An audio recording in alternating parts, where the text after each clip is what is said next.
बारामती लोकसभा मतदारसंघाच्या खासदार सुप्रिया सुळे याच बारामती दौऱ्यावर असून यावेळी त्यांनी चौधरवाडी या ठिकाणी माध्यमांशी संवाद साधला। सर्वसामान्य मायबाप जनतेत फिरला तर तुम्हाला कळेलच की आज जनता शेतकऱ्यांचं कंबरड मोडण्याचं पाप केंद्र सरकारने आणि ट्रिपल इंजिनच्या सरकारने केलेले आहे। मी गेल्या 4 महिन्यांपासून सांगत आहे, या सरकारमध्ये पॉलिसी पॅरालिसिस झालेला आहे। राज्याचे ज्येष्ठ मंत्री भुजबळ यांच्यासारख्या मंत्र्याला कॅबिनेटमध्ये कोणी त्याचे ऐकत नाही। वारंवार ते चॅनलवर आपली भूमिका मांडत आहेत। अर्थात संजय राऊत यांच्या म्हणण्यानुसार सरकारमध्ये आणि कॅबिनेटमध्ये गँगवॉर चाललेला आहे। तशीच परिस्थिती आहे हे या सगळ्या गोष्टीतून सिद्ध होत आहे।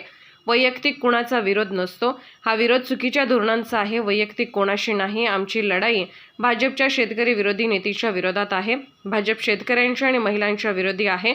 सर्वसामान्य गोरगरीब वंचित आणि कष्टकरी यांच्या विरोधात हे ट्रिपल इंजिन खोके सरकार आहे। 20 जानेवारीपर्यंत जरांगे यांनी सरकारला मुदत दिली आहे। अजून 3 आठवडे बाकी आहेत, बघू काय होतंय ते। अर्थातच तुमच्या सगळ्या चॅनलवर पण मी बघतच असते ना, आणि तुम्ही जर सर्वसामान्य मायबाप जनतेत फिरला तर तुम्हाला कळेलच की आज जर शेतकऱ्याचं कंबरड मोडण्याचं पाप कुठल्या सरकारने केलं असेल त्या ट्रिपल इंजिनच्या खोके सरकार आणि केंद्र सरकारने केले। जे डीपीटीसीचे सदस्य आहेत आता ते कोर्टात जाण्याच्या तयारीत आहेत। अजित पवारांच्या जवळपास 800 कोटींच्या कामांना स्थगिती दिली, मात्र शिंदे गट आणि भाजप यांच्याकडून आता कोर्टात जाण्याची भूमिका आहे। एका सरकारमध्ये असून देखील ते कोर्टात जाण्याच्या मी गेले 3 महिने सांगते किंवा 4च असतील, कमी नाही, की या सरकारमध्ये पॉलिसी पॅरालिसिस झालेला आहे। आणि मी तुम्हाला मागेही सांगितलं होतं की या राज्याचे ज्येष्ठ मंत्री आहेत आपले भुजबळ साहेबांसारख्या मंत्र्याला जर कॅबिनेटमध्ये तुम्ही बघताय ते चॅनल्सवर बोलतात कॅबिनेटमध्ये त्यांचं कोणी ऐकत नाही। त्याच्यामुळे अर्थातच संजय राऊत साहेब जे म्हणतात की ह्या सरकारमध्ये आणि कॅबिनेटमध्ये गँगवॉर चालले, अशीच परिस्थिती आहे। त्याच्यामुळे जे राऊत साहेब म्हणतात किंवा मी जे पॉलिसी पॅरालिसिसबद्दल गेले 3-4 महिने म्हणतंय, हे त्याच्यातूनच सिद्ध होतंय।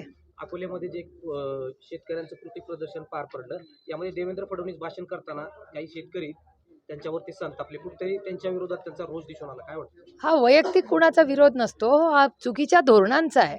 आमची लढाई वैयक्तिक कुणाचीच नाही आहे। आमची लढाई भारतीय जनता पक्षाच्या शेतकरी विरोधी नीतीच्या विरोधात आहे। आम्ही शेतकऱ्यांच्या बाजूनी आहेत, ते शेतकऱ्यांच्या विरोधात आहेत। आम्ही महिलांच्या बाजूनी आहेत, ते महिलांच्या विरोधात आहेत।